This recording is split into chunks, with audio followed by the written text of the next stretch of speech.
Good morning, Husker Nation. This is Ethan Weiss. This is 4 Hours of Lincoln. I have a little different setup today, just due to some reasons, but it is game day. We got Maryland today, and we're looking forward to getting that first bowl bid since 2016.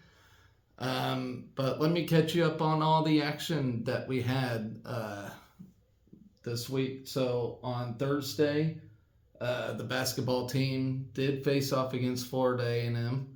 Keisei Tominaga did not suit out once again, which it was no big deal. We still got the victory anyway. 81-54 victory over the Rattlers. Pretty impressive showing, except for our shooting was 41%. So that needs cleaned up, but there was signs of promise though. Rick Mast was back in after getting his ass kicked by some random dude in some random act of violence there, but I'm glad to see him back with his mask on. I'm about to call him Rink Mast or Mask, Rink Mask. But he's got his first double-double as a Husker. So, and we haven't seen a performance like that since 2008, when somebody had at least 20 points and 15 rebounds. So I can't believe it's been that long. So that just shows we got a great player in Rink Mass. And he did that in his first game back. So very impressive stuff there. 3 players in the game earned double figures. You had Eli Rice, who I'm very impressed with off the bench. Got 16 points. That included 3 3-pointers. Bryce Williams also got himself 16 points and 6 rebounds. So them two are looking good as well. We managed to hold the now 0-2 Rattlers to 30.3% in shooting. So seems like our defense is pretty decent at the very least. As I mentioned, we only shot 41% on the court, which is not good. But there were times when we were on a tear. So maybe that'll improve during the season. And we're 26 for 35 at the foul line. I'm also impressed with C.J. Wilcher, Sam Hoiberg, and Josiah Alec, as they've all contributed well in the game too, and so far in the season. So look for them in their next game up. Cross country looks like they ended their season. It don't look like anybody's in the main NCAA draw in cross country this year as we finish the Midwest Regionals. We may have somebody selected, but I don't think that's going to happen. The Husker women did post their best finish since the 2011 season with 267 points. The men took 25th with 648 points, so nobody did very good. Let's see. Oklahoma State and Iowa State took the top 2 spots. Oklahoma State's, usually the top dog in the Midwest. At least it's Iowa State, not Iowa, right? So they both earn automatic bids. Let's see. Cal Puskar crossed the line first for the Husker men, placing 102nd with the time of 32:40. So not a very impressive showing at all. And the women overall got 7th. So, but the good news is we got that freshman Berlin Schultz, who has got 3 victories of the season.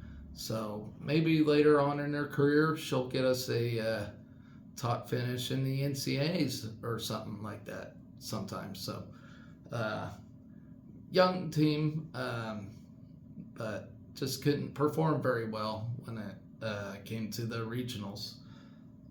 So, anyway, moving on to women's tennis, they are currently in the UNF Fall Classic, last tennis tournament of the fall season until they begin the real season in the spring.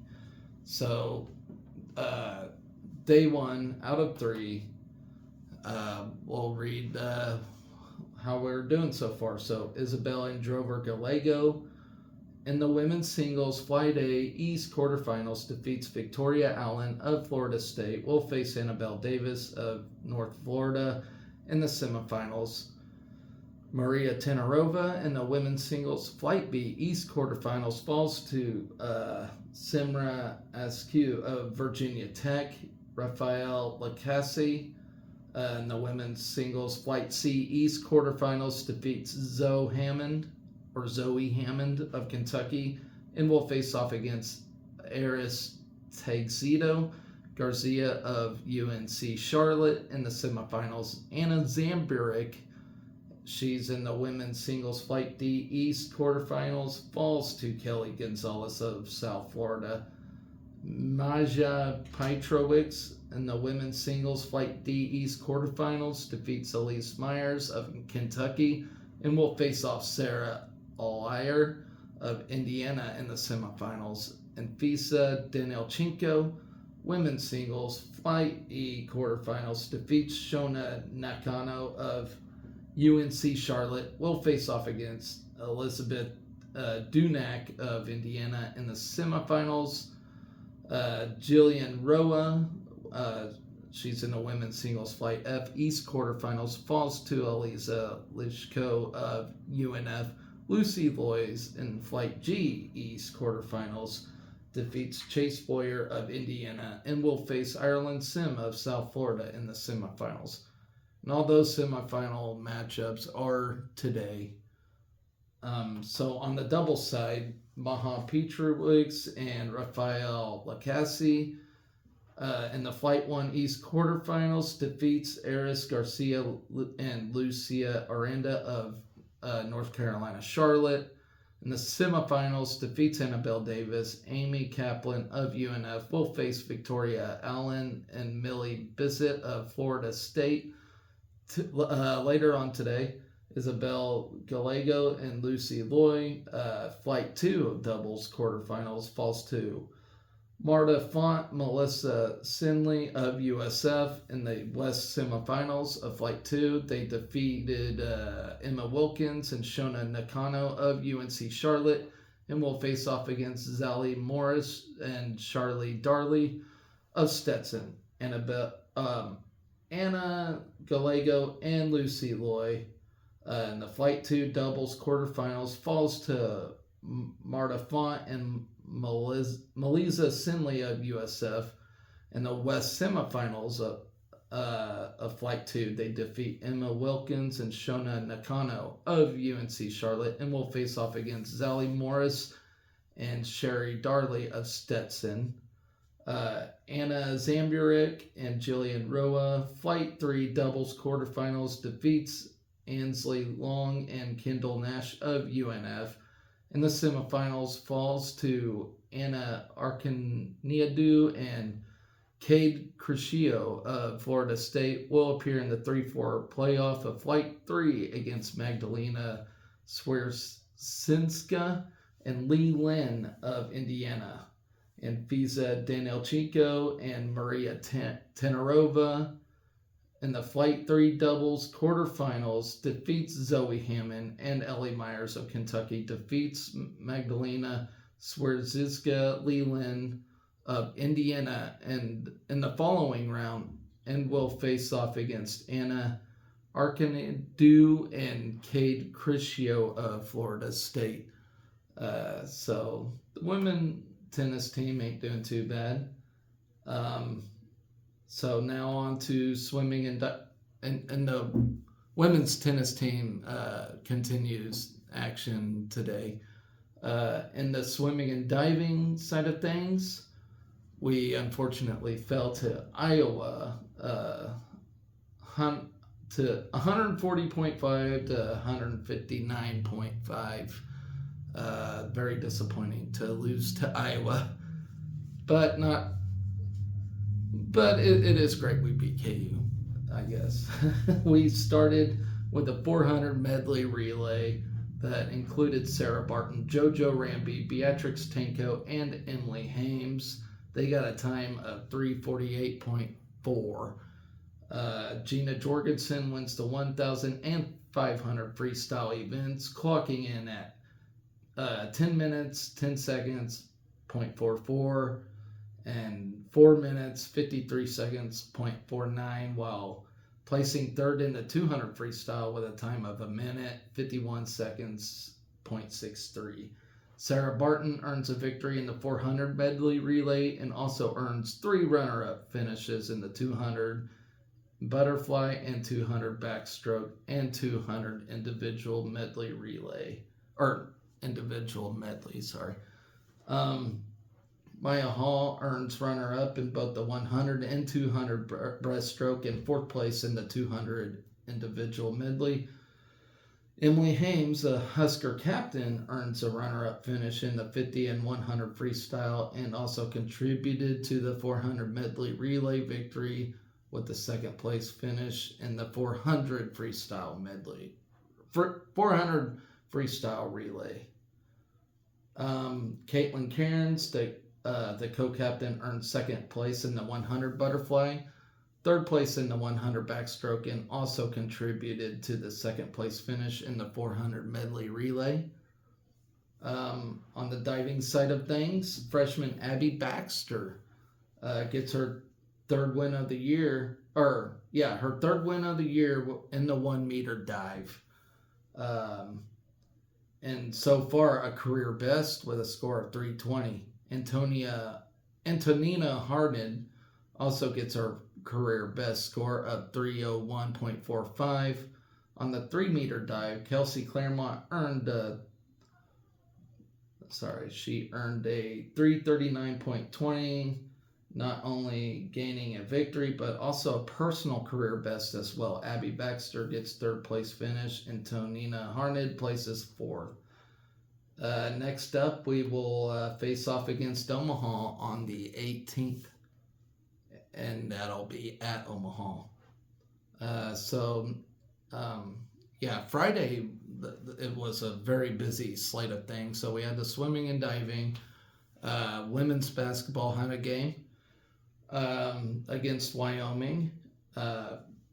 We used a decisive 19-2 second half surge to build a 21-point lead on its way to a 71-52 women's basketball win at Wyoming Friday night, which was last night. We improved to 2-0 with the win. Cowgirls fall to 1-1.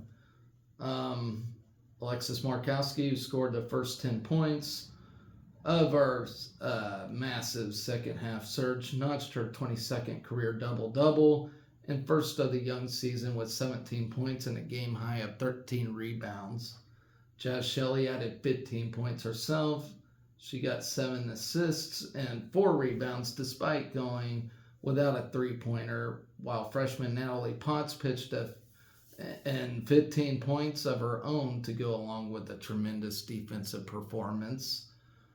Darian White rounded out 4 Huskers in double figures with 11 points, including a key three-pointer during Nebraska's surge. She and Potts were also the primary instigators for Nebraska, turning the tide after a slow start to the game.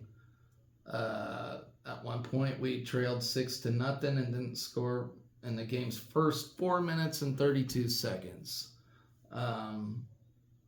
Before Markowski opened the scoring for the Big Red with a traditional three-point play, Annika Stewart then sank a three-pointer to tie the game with just over 4 minutes left. So that was all in the first period, and then it looked like after that we went away with a victory. So next game we'll return home, take take on Alcorn State on Tuesday.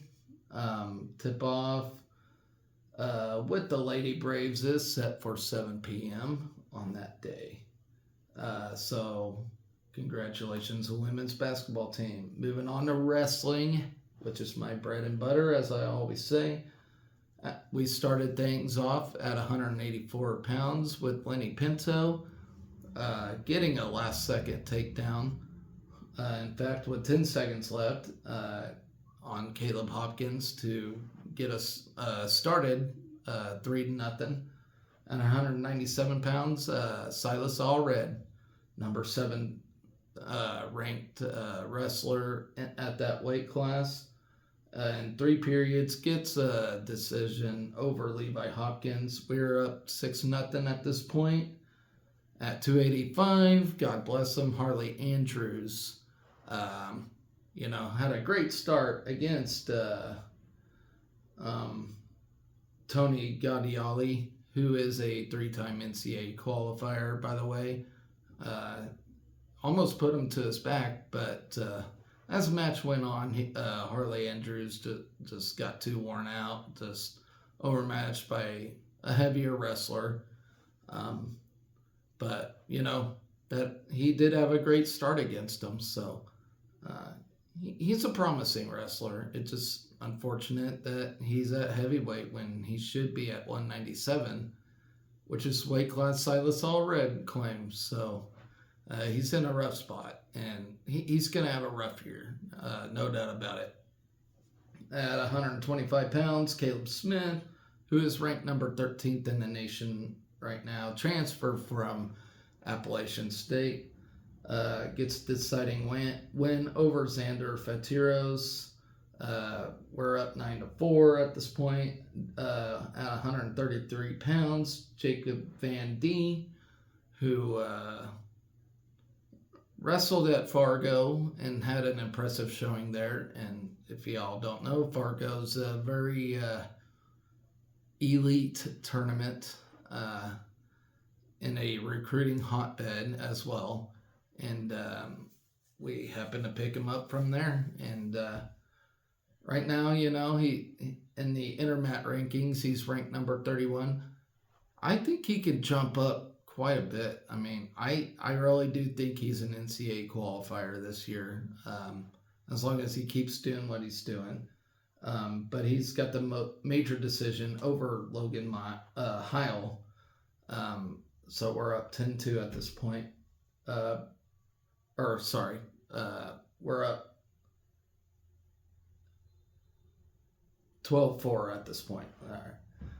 So at 141 pounds, Brock Hardy gets the nod to get in, ranked number 4 in the country. He tech falls Caleb Rivera to start our string of 4 tech falls in a row. Then at 149 pounds, our number 1 wrestler, Ridge Lovett, gets a tech fall himself over Justin Rivera. Put us up 23-4 of the night. 157 pounds, number 3, Peyton Robb, returns home after a staph infection. Everybody's whooping and hollering, happy for him. Just very glad to see he's back and healthy and alive after all of that. But yeah, he gets a tech fall himself over Chris Ernest to pretty much seal the duel away. At 165 pounds, Antrell Taylor, who still looks like needs some slight improvement. He does get a major decision. He started off great and kind of looked like he slipped during the match, but still ends up with a major decision over Dom Baker. Look for him to improve over the course of the season. I think he can make the NCAA tournament. Just gotta keep working at things, learn how to finish a shot and whatnot. Adam at 174 pounds, our last match of the night, Adam Tebow gets the nod to go up against Brant Krascraft and gets a tech fall himself. So, impressive showing by him in his Husker debut. And so we went out of the night. We won 9 of the 10 matches. And I thought it was going to be a lot closer, to be honest. But we got it done, you know. So, yeah, we got that murderer's row. You have Brock Hardy, Ridge Lovett, Peyton Robb. I mean, that's a tough group to go up against back to back to back. So, I'm very excited for that group to do big things in the NCAAs this year. Moving on to soccer, which we are in the first round of the NCAAs.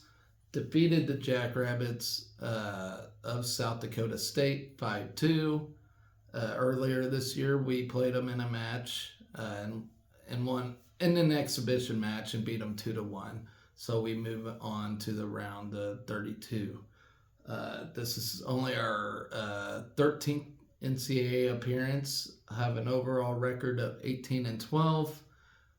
So great job by the Lady Huskers and Coach John Walker in his 30th season. So hopefully we continue our run. We will face off the winner against Xavier in Tennessee, who play later on today on Friday. And there's no time set for that yet, but congratulations, that soccer team. So then later on today, we got the football game against Maryland, of course, going for our bowl bid since 2016. Rifle is in the Fall Classic against Murray State and West Virginia and Air Force. That'll be a 2-dayer.